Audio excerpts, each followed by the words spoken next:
Dan, and this is the Comics Commute number 37. It's been quite some time since I've been able to actually record one of these, so I'm very excited I got the opportunity to do that today. And I am not on my way to work.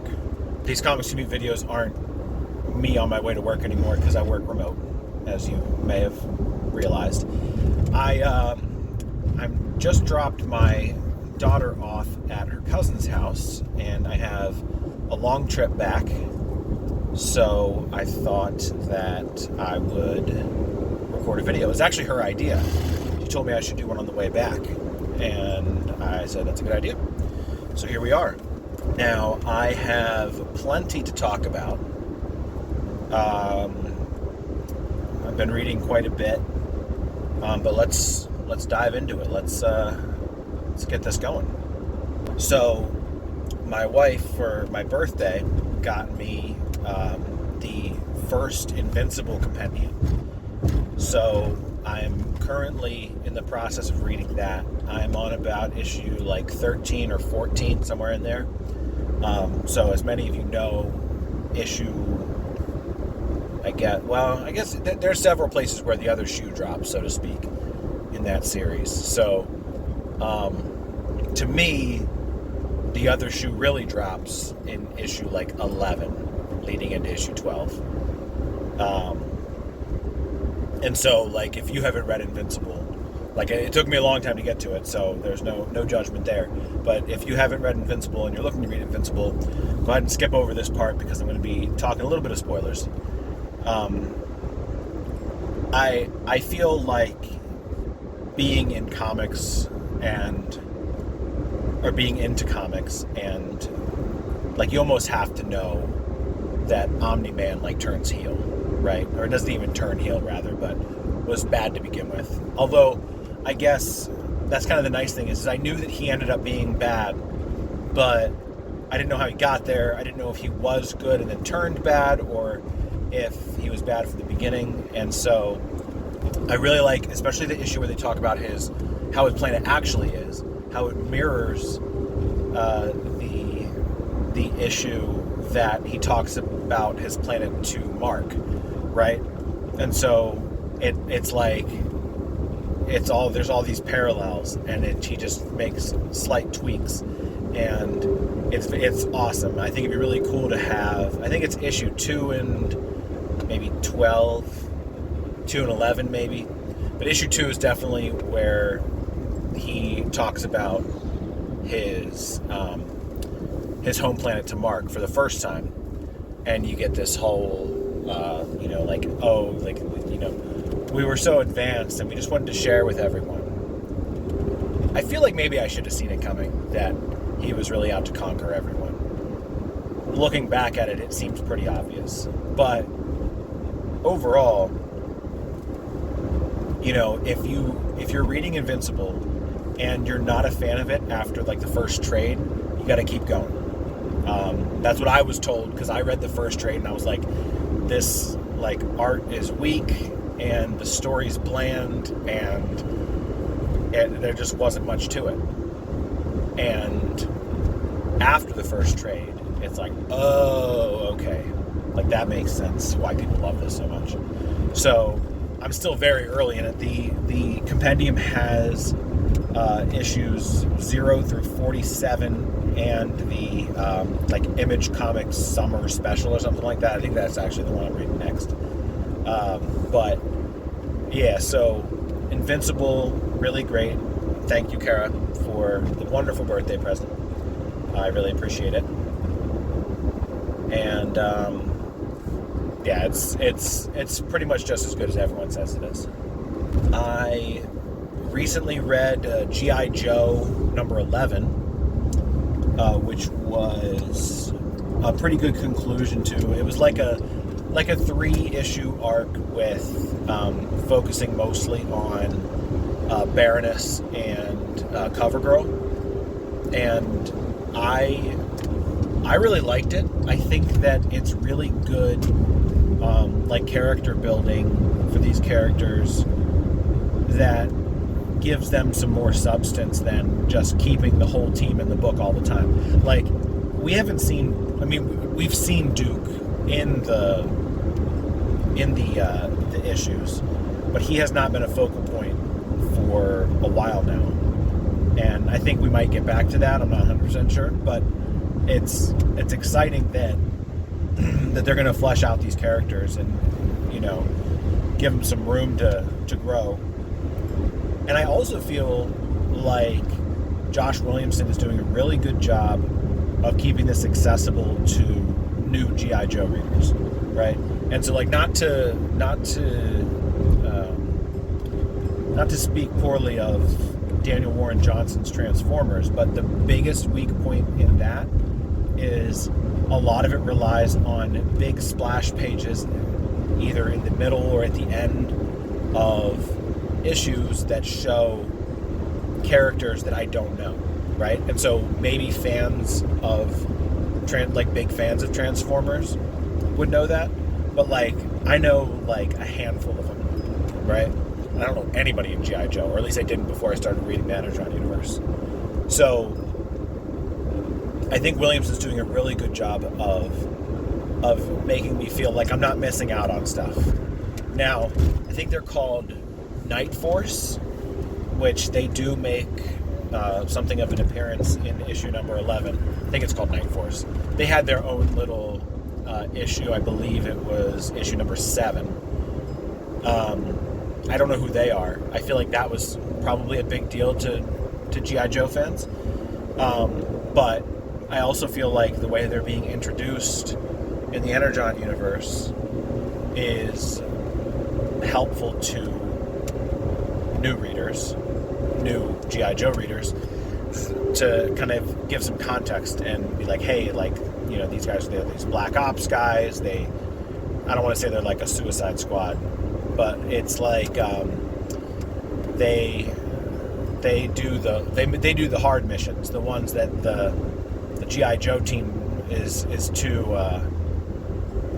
goody to do. So at least that's what it seems like. So we'll see how that goes. But I like what Williams is doing with this. I think this is probably some of his best work.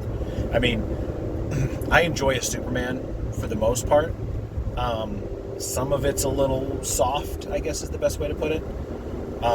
Especially after seeing or reading Dan Slott's Superman Unlimited, because, like, man, is that a Superman book. But Williams is really crushing it on G.I. Joe, so I'm liking that a lot. So Batman Superman World's Finest number 43. I'm gonna have to go back and see what the first issue of World's Finest that I reviewed on the first Comics Commute, because we're on issue 43, right? And I was not pulling it from day one because I wasn't even really pulling comics at that point. But I started pulling this series at like issue 4. I went back and got the other ones, but it was it's been going on for forever. Like this, it's really cool to be pulling a series for this long. There's no other series that I've pulled this long. I mean, I'm at 24 on Transformers. I've pulled a good bit of Nightwing. I might have more Nightwing than I have World's Finest. But I think that World's Finest is probably the one that I've pulled straight without stopping. Because I stopped pulling Nightwing around when the Tom Taylor had the Titans arc and Beast World. I didn't read Beast World, although I could go back and read that.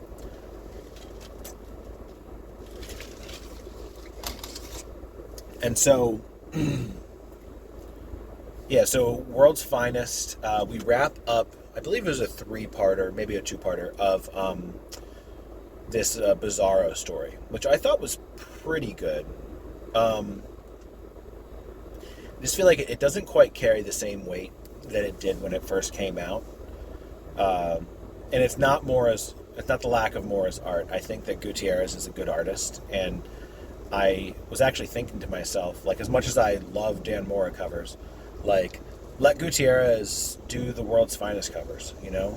Like like he's pulling the weight on the interiors. Like, let him have the covers, let him get his artwork out there, you know. And I get it. Like, they probably see a huge bump in sales on anything that Dan Mora has a cover on, I'm sure, because he's so fantastic. But, you know, I think Gutierrez deserves a little more credit than people give him. It's got to be hard to follow Dan Mora on a book. Like, that's got to be a tough thing to do. But he's doing it well, you know, and he's got his own little like quirks and style. But I think I really enjoy it. I think he's doing a great job. His art's very expressive, and so yeah, I think that like story-wise, it's pretty solid.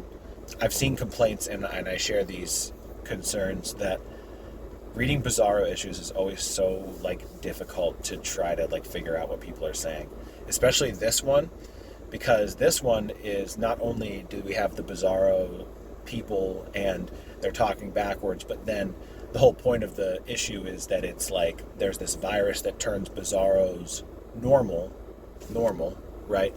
And and so like sometimes they're speaking correctly and some of them are not, and it gets a little confusing.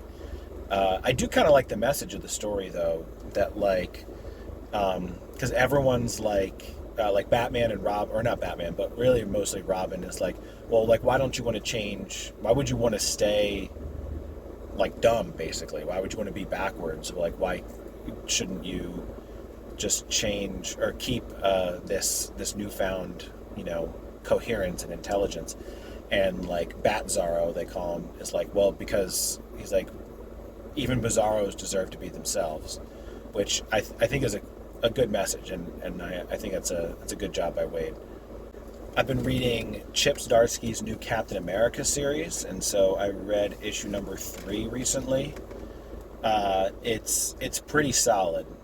I'm thinking that this Captain America run is leaning much closer to Chip Zdarsky's Daredevil than it is to Chip Zdarsky's Batman, which is a good thing, because I love Zdarsky's Daredevil. I didn't love his Batman. I wasn't, you know, there are a lot of people that were really critical of it, that were like, hey, like Chip Zdarsky can't write anymore, and it's like, that's a bit much. It's a lot. It's not just a bit much, it's a lot. It's insulting to a creator who's done a lot of good work. But he still has it, right? And he gets the character of Captain America. And so his kind of theme that he's going with so far in this run is like Captain America being dropped into a world where things that meant one thing to him no longer mean the same thing now in the world today, right? And so it's very symbolic, right? Because basically Captain America comes out of the ice, and he turns down the Avengers at first and says, like, I'm going to go rejoin the army. And so he does. A guy came and took over the Captain America mantle while he was gone. His name is, I know his last name's Colton. I think it's Dave Colton. Or David Colton. And so they give Cap this Black Star costume, which it's an ugly costume, right?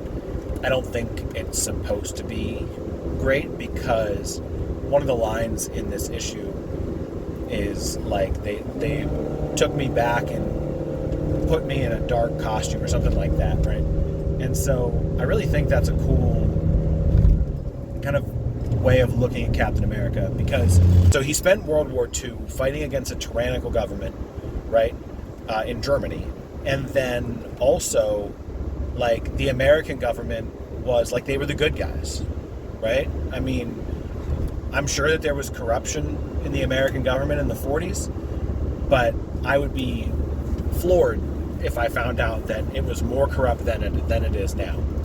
And so Doom has Victor Von Doom, that Doom, is talking to Captain America and is saying that basically, like, the Americans hide behind these ideas of freedom and democracy, and really they're all just corrupt behind it. And so, like, Captain America is an inherently political character, right? Like, you're not going to have very many Captain America stories without politics involved. But I still feel like, regardless of your political alignment, you can look at that and say, like, yeah, like, I think that both Republicans and Democrats would agree that our government, the U.S. government, is corrupt, you know, and maybe varying levels, and maybe, you know, obviously, like, one side might think that the other is corrupt and the other side might think that the one side's corrupt, but in reality, like, it's the system, it's the system and the parties, but it's really the system as a whole that's being abused, right? So I think that's a really cool way of not dividing, or a really cool way of having a very political story without dividing, and I like that. And I think that we're going to get a lot of really cool stuff out of this story. We see that Colton has faced some, like, serious trauma. And so, like, if you still need to read this issue, then, like, skip over this. But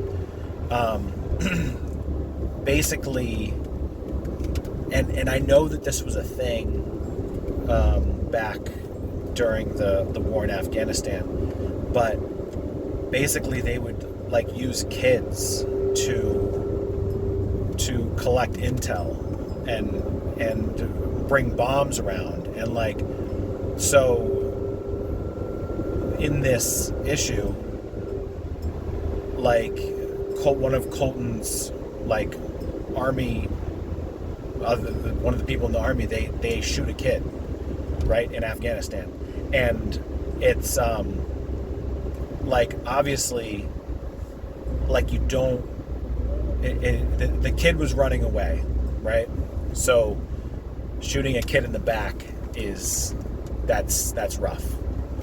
Now, my understanding is that, like, when they were over there, no one really knew if the kids had bombs on them. The kids would run around and, like, they would tell, you know, the Al-Qaeda, like, where American troops were and stuff. So, like, it was a safety issue. So, like, the moral implications and the moral, like, navigation required in that situation is mind-blowing, right? And you can argue, okay, like, should they have been there in the first place or not? It's not, that part to me isn't super relevant, because they are there, right? They're in the army, they got deployed there, they went, and so then what do you do in that situation? I'm not going to pretend to know what to do, right? I have kids of my own. Obviously, I would be horrified if that happened to one of them. So, really an intense subject to tackle. And I think Starcy's going to do a really good job of tackling it. I'm really excited to see what happens next, because the issue basically ends with Colton, like, going into shock over this happening, right? Which is the right response, regardless of if it was the right choice to make or not. If the right response is, like, this sucks. So, yeah, Captain America number 3, I don't know if that came out this past week or if it was the week before, but very good. Very good stuff. Excited to read more of it, and we'll see where it goes. So, I also read the Deadpool Batman crossover. This was a bit of an impulse, but I felt like I wanted to have a copy of it, because it's been forever since they did a crossover. I mean, years. And so, or since DC and Marvel did a crossover, rather. So I really I thought it was pretty solid, right? And Deadpool always sort of rubs me the wrong way. I've definitely talked about the Deadpool and Miles Morales crossover on here before. So it was kind of similar to that in the sense that Deadpool is a bit much, and he has some funny lines. But overall, he's generally not my type of character. But I think that Zeb Wells did a pretty solid job writing him. And then Greg Capullo doing the art.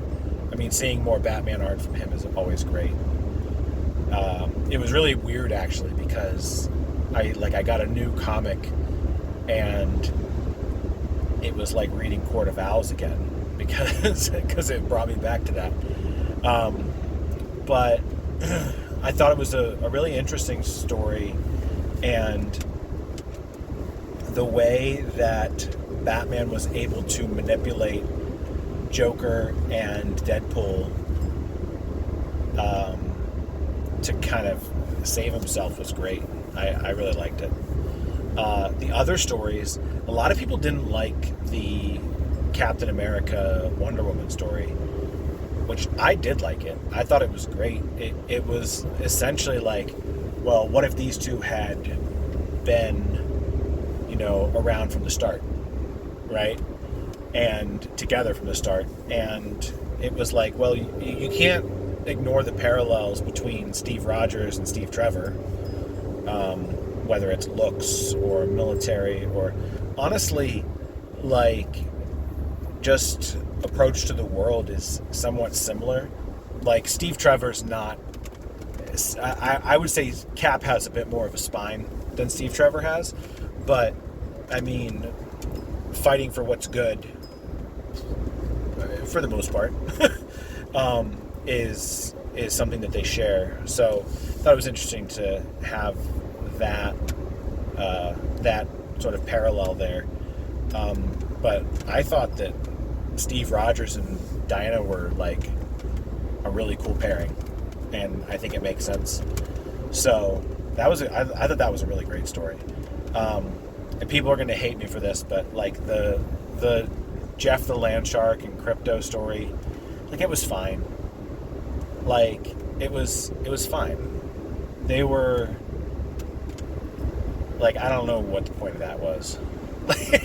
Like, it's cutesy stuff, and I get it, and people like that, so maybe that's just kind of the reason for having it. But it was just okay to me. Maybe it's not really my thing, but I don't know. Now, there was also Green Arrow and Daredevil, which I thought was pretty interesting. I thought it was interesting that Kevin Smith came back and wrote that. Now, I knew he wrote Daredevil. I'm feeling like he might have written some Green Arrow, but I'm not 100% sure if he did, so you'll have to let me know if he did. But, like, that was okay. That was a pretty solid story. The really rough one to look at was the Frank Miller story. So it was a Frank Miller Dark Knight Returns Batman and Old Man Logan sort of meeting thing. And, look, I like a lot of Frank Miller's art. Like, Sin City is some of the best art, and it's really, really well done. It's just not the same anymore. Like, it's rough to look at. Like, all due respect to an absolute legend, right? But it's not what it used to be, and it's not good. It's just not there. And then the story didn't really make all that much sense. Like, I didn't know what was happening. And it could have been I was distracted by the art. But, yeah. And then the coloring didn't help either. I don't know if that was Frank Martin that colored him. I want to say maybe it was either Frank Martin or Alex Sinclair. But, like, the coloring wasn't great on it. I think that Frank Miller's art anymore tends to be better black and white anyway. But it's got to be tough to color that. And Frank Miller did a cover for Gargoyle of Gotham, and for some reason I want to say Jock colored it. And I could be wrong, but I feel like you'll know the cover that I'm talking about when I say it. And I'll put it up on the screen, actually. But, like, this cover is gorgeous. Like, it's a fantastic cover. And it wasn't all that long ago. It was just, like, last year, right? So a colorist goes a long way when it comes to how artwork turns out. So, but yeah, the crossover overall, it was fine. I saw a lot of people saying that it was terrible, and I wouldn't say it was terrible. I don't think it was, like, look, like, I don't know that I would have picked Batman and Deadpool to headline the crossover anyway. I'm not sure why that's what's happening. But, like, as far as my expectations were about that, like, I figured it would be okay, but not incredible, and it was okay, but not incredible. So, I mean, I think it's probably worth, like, just grabbing to have in your collection, you know? I mean, it was enjoyable. The price tag is $7 to just have something in your collection is a bit steep, but overall it's, I mean, just harmless fun. So I also read Nightwing 130, which we just finished up the Night Might little story arc within Dan Waters' run, and I really don't like Night Might. I love Batmite. I don't like Night Might. I think and so Waters didn't introduce him. It was Tom Taylor, right?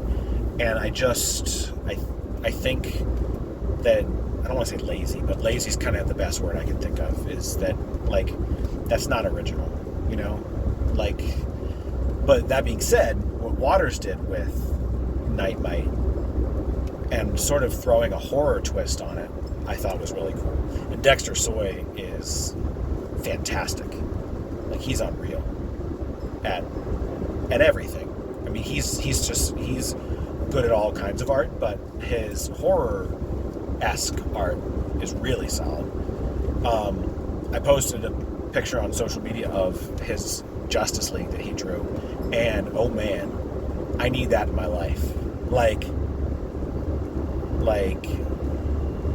I thought that, honestly, the idea of Dexter Soy on a Justice League book might be more exciting than the idea of Dan Mora on a Justice League book, which he's doing a great job on Justice League Unlimited, by the way. But anyway, so in previous issues we have the kid that was a part of the Teddy's gang. He became what they're calling Nightwing Prime. So this is my public service announcement, okay? And I'm going to make a short of this, and it's going to be in this video. I'm going to repost this on Instagram. It's going to be everywhere because I feel like I'm taking crazy pills, okay? But here it is.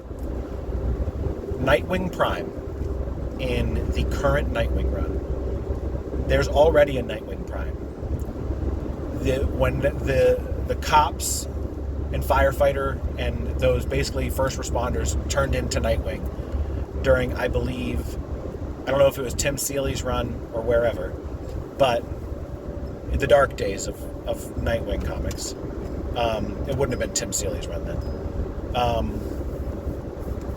During the dark days of Nightwing comics, the new Nightwings, the main one was called Nightwing Prime.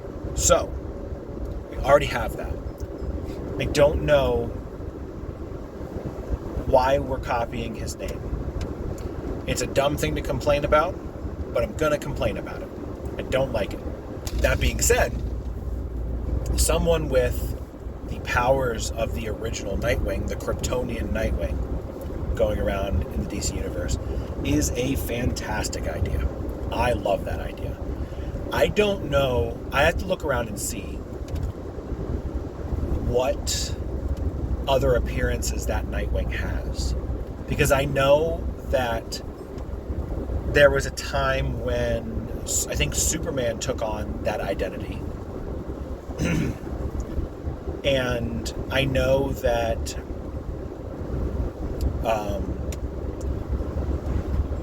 that was Nightwing's inspiration for the name Nightwing, which is very cool. But I'm interested to see how many other appearances he has. And so I really liked that idea. And at the end of this issue, this Nightwing Prime is going to be taken under Dick Grayson's wing. Because he's about to give him his powers back, or to take his powers back away from him.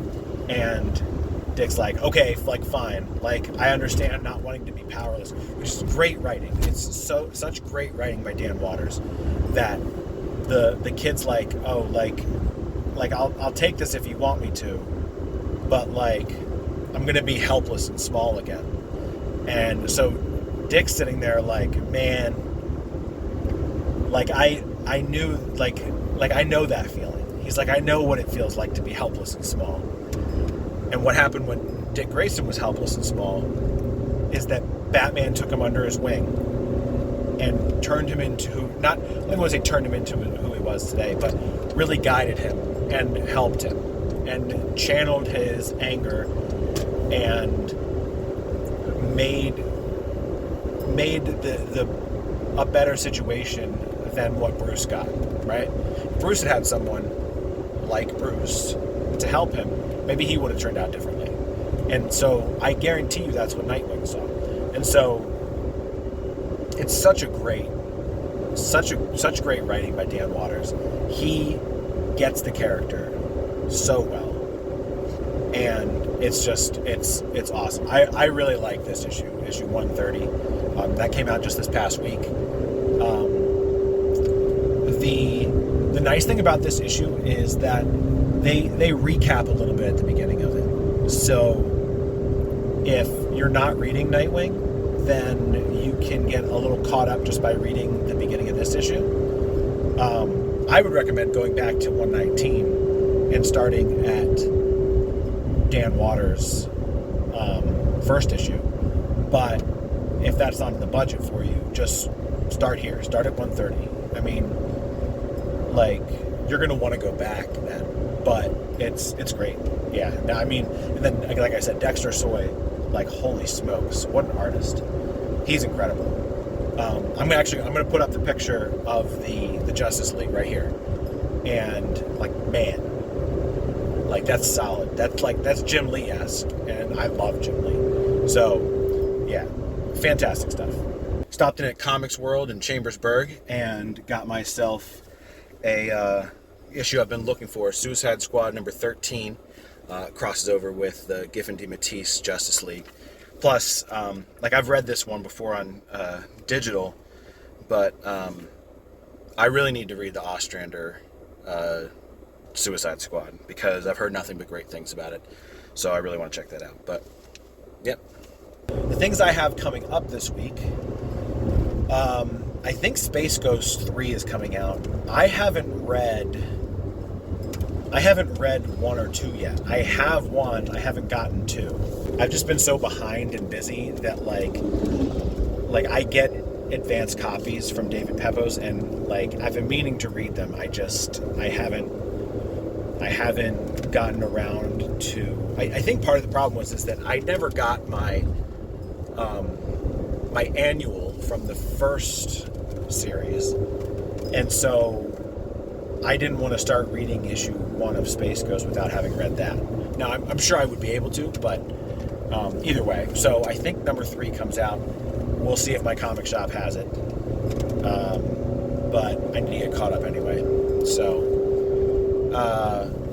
also, Justice League Unlimited, number 11. There's stuff going on with the Time Trapper for Justice League. And it's related to what's going on in Superman, and I believe what's going to happen in the DCKO series. but like I enjoyed the crossover between World's Finest and Justice League Unlimited. I enjoyed which was called We Are Yesterday, yeah. And so I did enjoy that. I actually feel a little bad for being so critical of Justice League Unlimited early on, because it was setting this up, and it was setting it up well. I just wasn't seeing it. And so I think that's interesting. Now, the one thing that I would say about Justice League Unlimited is that, like, while I'm enjoying what Mark Waid is doing with the stories, I was honestly kind of hoping for a little more variety, because if we have, it's called Justice League Unlimited, right? So you have every single character at your disposal. You can mix and match and create these teams, which they're doing in Justice League Red, right? You can create these teams that are, like, can go off and, like, be very specialized on missions, right? But I feel like what ends up happening is, like, there's just too many characters. And I would love to see, like, concise 2-issue stories that focus on, like, 4 or 5 characters at most at a time, right? And it doesn't have to be Batman every time. It doesn't have to be Superman every time. It doesn't have to be Wonder Woman every time. It can be a mix. Sometimes those guys can be involved, sometimes not. I just think that would be really the best way to do it. And just get, like, hyper-focused on those individual, like, on those teams, and, like, get some smaller characters a chance to shine. So, like, throw, like, a heavy hitter on each team, right? And so have, like, I think it'd be cool to see, like, Superman, right? But have him team up with, like, and this would be good synergy for the DCU, James Gunn. Have him team up with Hawkgirl and Guy Gardner, right? Throw Mr. Terrific in there, right? Or it would be fun to see Superman team up with, like, a group of, I don't even want to say anti-heroes, but, like, more troublemakers, right? and somehow get them, you know, involved with each other. Just seeing those, like, personalities clash. So I think that would be cool. It seems like we're still seeing the focus of the Justice League book as a sort of like core to the DC universe, which is okay, but doesn't make it the most exciting. But Dan Mora's art's great, so can't complain about that. But yeah, so that should be pretty good. I mean, I'm like I said, like, I have my reservations about the series as a whole, but I was feeling reserved about it before the We Are Yesterday crossover, and that ended up being really good, so I'm probably completely wrong. Also, we have Superman Unlimited number 5, and I'm really excited about this one because I believe that the name of the nation is El Caldero, something like that. But this is that place in Brazil that found all of that kryptonite after that comet went to Earth, right? And so the entire world economy has changed, which I really wish that we were seeing that, the impact of that in other books. I feel like it's a lost opportunity to just, like, pretend that it's not happening elsewhere, right? Like, in the Justice League Unlimited book, I want, like, Superman to, like, not be able to go on certain missions, or like, to have his hands more full or something, I don't know. But basically something that says, like, hey, like, the imbalance in the world caused by all this kryptonite coming to Earth is, like, this is what it is, right? This is the impact. Now, so that being said, the solicit for issue number 5 says that this nation needs help. and Superman's going to help anyway, even though it's like the city of Kryptonite, because he's Superman and that's what he does. And that's fantastic. Dan Slott's crushing this book, absolutely. And yeah, I can't wait. That's probably my most anticipated read of the week for sure, coming up this next week. And finally this week we have Void Rivals number 23. So in G.I. Joe, we're really starting to see some crossover with Transformers. Like I feel like there's got to be something coming for that, and soon. And so we're coming up on the, I guess, the end of the first big story for Void Rivals, and I'm interested to see where it goes after this. My guess, right, is that this big battle between the Zertonians and the Agorians, like, this is going to launch directly into the other books, right? Like either the aftermath of, like, because I feel like there's no way, you can't just show Goliath, right, and then pretend that, like, he's not going to show up later, you know? I feel like, which, by the way, Goliath is this giant, you know, basically monster that's being held in check by the fact that the Zertonians and Agorians are split, right? And so basically the premise, if you haven't been reading, the premise is that the Zertonians and the Agorians split in order to trap Goliath in the sacred ring. And maybe I'm explaining this wrong, but this is how I'm understanding it, right? They split to trap him in there. And they now have to come together to release him so that they can defeat him. Otherwise, he's going to get stronger and stronger, and then they won't be able to defeat him later. And he'll like escape and stuff. So, really cool concept. And I just think that, I feel like, why wouldn't we have the big name Transformers helping in fight Goliath? You know?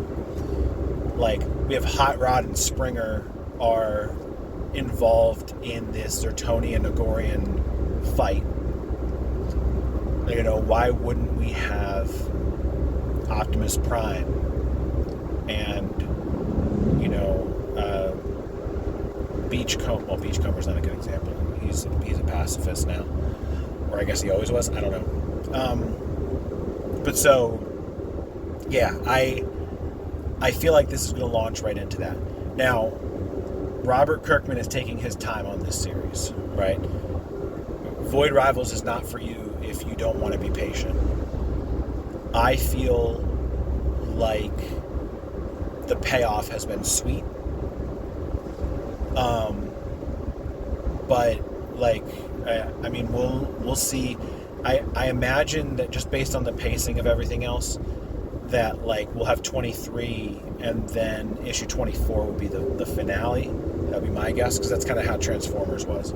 So, but we'll see. I mean, I'm very excited for this, because I feel like this is all the payoff of having waited so long for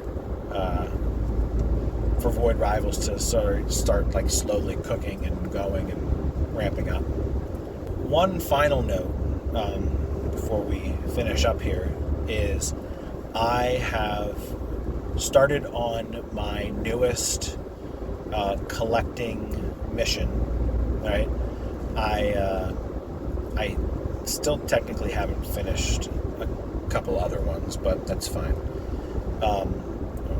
My other collecting missions being Justice League International, right? The Giffen DeMatteis McGuire era. I have all of their Justice League International, Justice League America issues. but I still need the Justice League Europe breakdowns issues, which I think I'm just going to collect all the way through until DeMatteis is off the book. So I am still working on that, but I'm rather close. And so my new collection mission is Archie Sonic. So part of the reason for this is it's not collected anywhere. Okay, so they have the Sonic archives, which is great and all, but the Archie Sonic archives, but that goes through, I think, 15 volumes. No, not 15 volumes. It's like 20-some volumes, but it only goes up through like issue 90 or something like that, somewhere in the 90s. And there are 290 Sonic issues. And on top of that, the Knuckles the Echidna series isn't collected. The Princess Sally miniseries, the Tails miniseries, Sonic Universe. So I want to collect all of that. And I bought Sonic the Hedgehog number 19, which I'm very excited about. My shop got it in and they held it for me. I was very excited that they found that. And then my mom got me a couple of a little bit later issues, but still fairly early, to be honest. I mean, like, it was issue like 41, 43, and like 53 or something like that. Somewhere around there. I'll put them on the screen so you can see them. But so they're all in great condition as well. So I now have collected like 4 out of the probably like 500 different Archie Sonic comics, but I'm definitely going to be keeping an eye out for those. I might even try to like cut my pull list down a little bit to make room in the budget for buying Archie Sonic whenever I find it. So, all right, that is all that I have, and it was great to be able to do one of these again. Make sure you like the video, make sure you subscribe, check out all my other videos, and thank you so much for watching.